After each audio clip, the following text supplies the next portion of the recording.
Ano po mga kapatid, muli ay binabati ko ang lahat sa pangalan ng ating Panginoong Hesus. Ngayon ay pag-aralan natin tungkol sa 7 days of the Lord.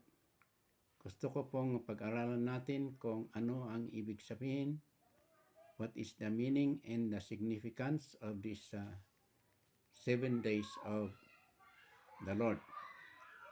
Alam natin na sa Genesis chapter 1 ay sinalaysay doon na ang Diyos ay linikha ng lahat ng bagay sa loob ng 6 na araw. At ng ikapitong araw ay siya ay nagpahinga. Sabi nga sa English ay He hallowed the 7th day. He rested on the 7th day, and He hallowed the 7th day as a day of rest. Ngayon ay may ibig sabihin pala ng pagpapahinga o may significance itong pagpapahinga ng Panginoong Diyos ayon sa sinulat ni Apostol Pedro. Kaya't basahin po natin ang 2 Peter chapter 3. Basahin natin mula sa verse 3 hanggang sa verse 8 kung ano ang sinalaysay dito. Sabi dito, knowing this first, that scoffers will come in the last days, walking according to their own lust, and saying, where is the promise of his coming? For since the fathers fell asleep, all things continue as they were from the beginning of creation. For this they willfully forget that by the word of God the heavens were of old, and the earth is standing out of water and in the water, by which the world that then existed perished, being flooded with water. But the heavens and the earth which now exist are kept in store by the same word, reserved for fire until the day of judgment and perdition of ungodly men. Verse 8, but beloved, do not forget this one thing, that with the Lord 1 day is as 1,000 years, and 1,000 years as 1 day. So ito ang mababasa natin dito sa sulat ni Apostol Pedro. Sabi ni Apostol Pedro dito na darating daw ang panahon na may mga scoffers o may mga despisers o yung mga nang-aasar na tao na sinasabi, saan ba ang sinasabi nilang pagparito ng Panginoong Hesus? Sapagkat hanggang noon namatay na ang mga ninuno ay hanggang ngayon ay wala pa naman yung sinasabi nilang pagparito ng Panginoong Hesus. Kaya't ito ang ipinaliwanag ni Apostol Pedro na ang isang araw ng Diyos ay equivalent to 1,000 years. At ang 1,000 years ay isang araw ng Panginoon. So, gusto ni Apostol Pedro na ipaliwanag dito na tungkol doon sa sinasabi ng Biblia na pagparito ng Panginoong Hesus na dito sa mundo upang mamuno ng 1,000 taon ay kailangan matapos itong 6,000 years. Ito ang ibig sabihin ni Apostol Pedro na ipaliwanag sa sulat na ito. Itong sinabi ni Apostol Pedro ay naintindihan ng mga early learners of the Bible o mga unang mag-aaral ng Biblia. naintindihan nila itong sinasabi ni Apostol Pedro. Kaya't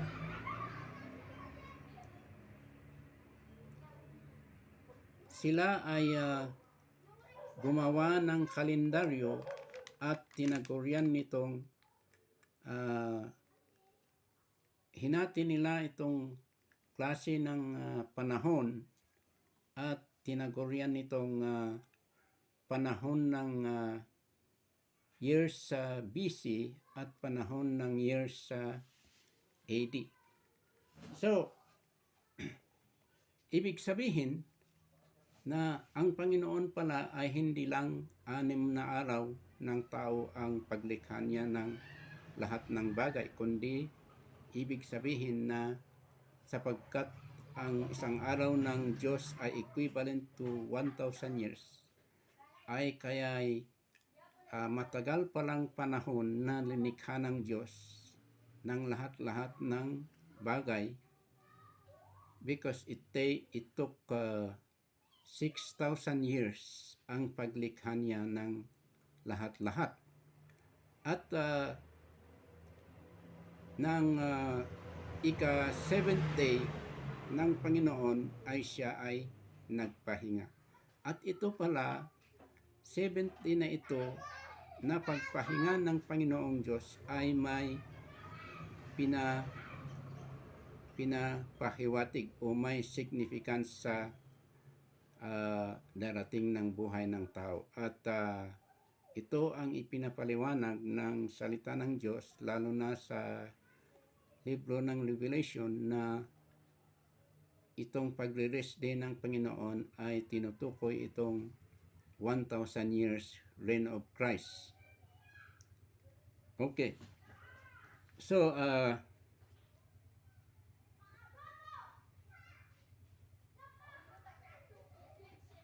itong pag-divide nila ng panahon na tinaguryang BC at AD, ay itong ibig sabihin nitong BC ay ang mga panahon na nakaraan bago maipanganak ang Panginoong Jesus o before Christ.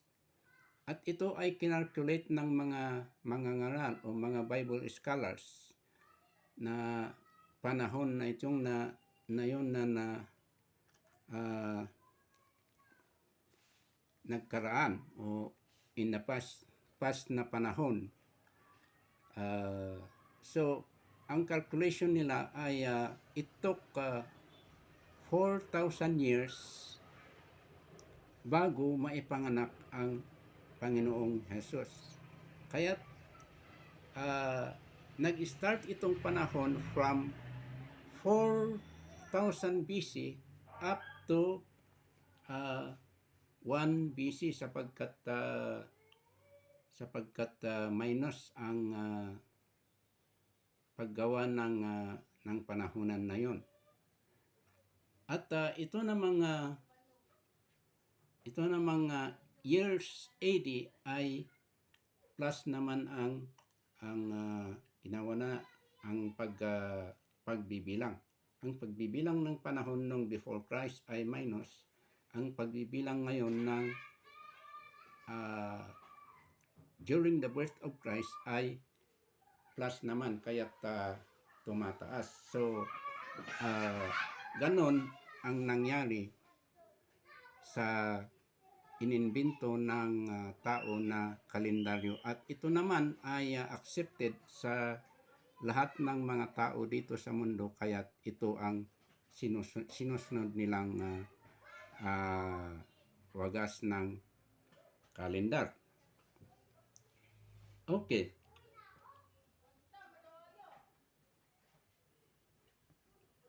Kung accurate sana ang kalendar na ginawa ng tao, na kumpleto na sana itong 6,000 years noong year 2000 pa. Pero ngayon ay parang andito na tayo sa ika-7th year ng Panginoon, sapagkat lumampas na itong panahon sapagkat andito na tayo ngayon sa year 22. Pero ayon nga hindi kasi accurate ang kalendar ng tao, speculation lang, kaya't talagang hindi alam ng tao kung ano talaga ang panahon o panahon na pagdating ng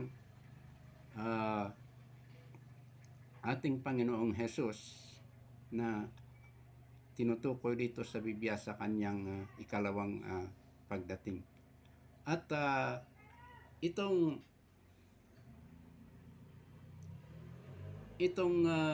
pagdaan ng panahon ay ito ay tumutugma sa sinasabi ng ating Panginoong Hesus na ang kanyang pagparito ay walang sinumang nakakaalam, kundi ang Diyos Ama lang ang nakakaalam sa pagparito ng ating Panginoong Hesus. Kaya't walang anumang tao o propeta na binigyan ng Panginoon ng kaalaman para alam niya ang pagdating ng ating Panginoong Hesus.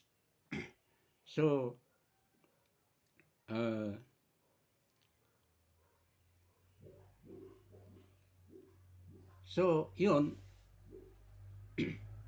talagang walang nakakaalam ng pagdating ng ating Panginoong Hesus sapagkat hindi accurate ang kalendar ng tao. Now, kagaya nga nun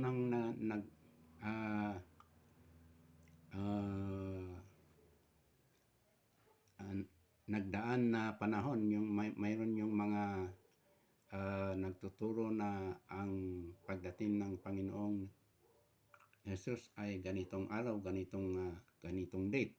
Naalala ko nga noon yung mga may Koreanong pastor na sabi niya na kinalculate niya daw ang pagparito ng Panginoong Jesus at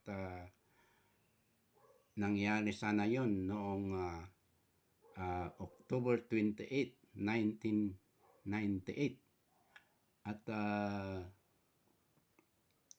may nangyari noon na ang isang kongregasyon sa La Trinidad noon na naniwala sa ganun na doktrina ay nagtipon-tipon sila sa isang bahay at magdamag silang nandoon sa isang bahay na yon na siguro nagpipray sila sapagkat naniwala sila na yon ang pagdating ng Panginoong Hesus noong October 28, 1998. Pero walang nangyari kasi tugma at totoo yung sinabi ng ating Panginoong Hesus na wala talagang taong nakakaalam kung kailan ang pagdating niya dito sa mundo, mga kapatid. So,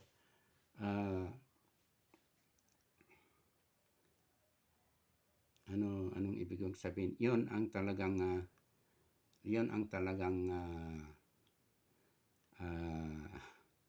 mangyayari. Ngayon, sinabi ko kanina na lampas na tayo sa ika-6,000 years ng Panginoong Diyos at parang andito na tayo sa ika-7th year ng Panginoong Diyos na ito sana ang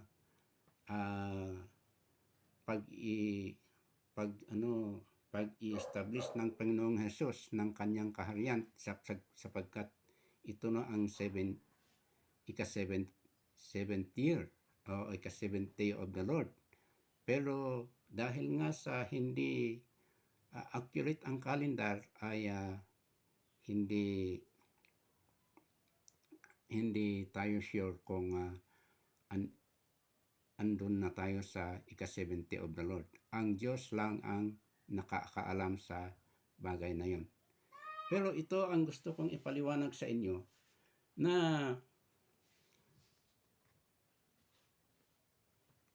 kailangan sa buhay ng tao, kailangan matapos itong 6,000 years na